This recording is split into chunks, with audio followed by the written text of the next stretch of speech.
I actually started playing the drums first. I was trying to play the drums, I'll say that. My sister, she plays the drums. My older brother played a little bit of drums, organ, bass, keyboard, guitar, and I was always fascinated growing up in church, watching her play, so I wanted to play. But I don't have the ability to really play the drums. I can't really keep a beat. But, you know, the bass came because she told me about Dave Weckl. You know, I said, who should I listen to? She said, well, go out and get Dave Weckl and Virgil Donati, this, that, and other. So I was just buying all kind of records. And I got Synergy, the record Synergy by Dave Weckl. And I heard Tom Kennedy solo on the actual Synergy song. And ever since then, I was like, wow, this is what I want. Well, I wouldn't necessarily like to say that I have an extraordinary technique. I just practiced a lot. I gotta give a lot of credit to the guy who pretty much taught me everything I know, a guy named Eddie Brown, a phenomenal organ, keyboard, piano player. He plays everything. He's one of those type of guys. He's just musically ridiculous, you know, but, you know, what I learned from him that's important is just learning to just express yourself, how you feel musically, you know what I'm saying? And just remember that you're never too good and nobody's ever too good to stop practicing or whatnot, you know? I've always been fascinated with the piano and the guitar, actually, too. I'm a bass player, but I love the guitar, and I've always been so fascinated with speed and, you know, being able to put together lines, you know, for long periods of time and, you know, just throwing out all these different notes that you hear. I've always been just tripped out over that. So I don't know, I just kind of just said, well, let me practice and try and think of all this stuff, you know, and let me try and play it while I think it. So I got hooked up with Snoop. I gotta give a lot of credit to Mr. Andrew Goucher for that. Apparently, Snoop was getting ready to go back out on the road, and the bassist he had, which is a good friend of mine, was busy with Erykah Badu and Suicidal Tendencies. His name is Steven Bruner, and better known as Thundercat. And so Andrew made a phone call, and then he called me and said, hey, I got you in Snoop's camp. And I just said, oh, really?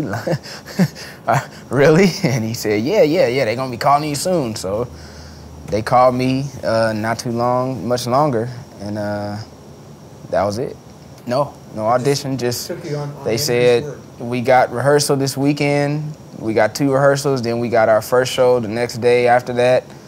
Be there at 8 o'clock, and I went and I met up with the guitar player, Marlon Williams, good buddy of mine. He gave me a DVD of some of the songs. All the rest of the stuff, I just, you know, everybody knows Gin and Juice and all that, you know, you just kind of just wing it. And I listened to the DVD, watched it a few times, and went to rehearsal, and wow, that was it. Who you are is who you are, and you know, like I'm a church boy to the bone. You know, I'm that much of a church nerd to where I'll be walking around and singing gospel songs, and people be looking at me like, what is this dude talking? Oh, Lord, you know, I'll be just little stuff, you know what I'm saying? But that's who I am, you know. But, you know, music is music, and we express ourselves through all music, no matter what it is, you know. Actually, that came because the keyboard player that played with Snoop was the MD at the time for Lupe, and another buddy of mine wasn't able to make the gig with Lupe, and I was home, and so my buddy Lawrence, which was the keyboard player for Snoop, he called me and said, hey, can you come to Canada? And I'm like, huh? He said, can you come to Canada tomorrow? And I said, you're joking, right? He said, no, I'm serious. We need you to do the show with us with Lupe. So I went out and bought both his records and listened to him in the car, and flew right to Canada, and we had a sound check, and that was the only time I had to run through the stuff, but I was already familiar, you know what I'm saying? And it was funny because that whole time in the show, I'm kind of like, I'm dancing around, but I'm looking over at the keyboard player like, okay, when is the drop? When is the break? Oh, okay, right there, okay, cool, you know? And it worked out. And since then, you know, I've been with Lupe going steady. We just been doing a lot of touring and whatnot, you know. He's a really, really fun artist to work with.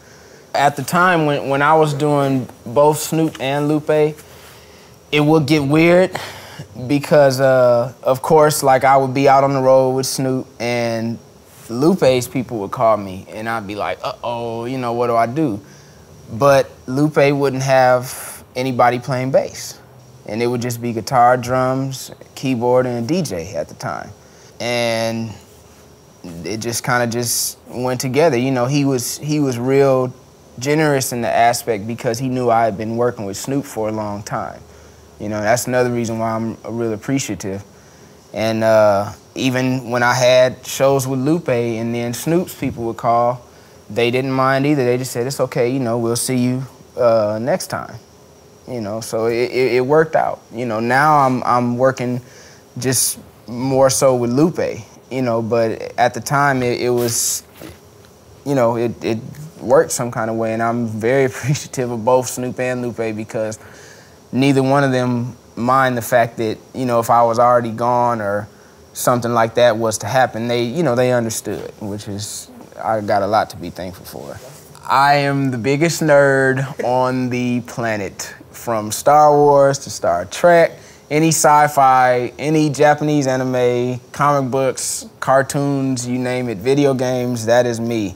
And I'm very blessed and honored to actually work with Funimation Entertainment. It's the largest Japanese anime distribution company in the world.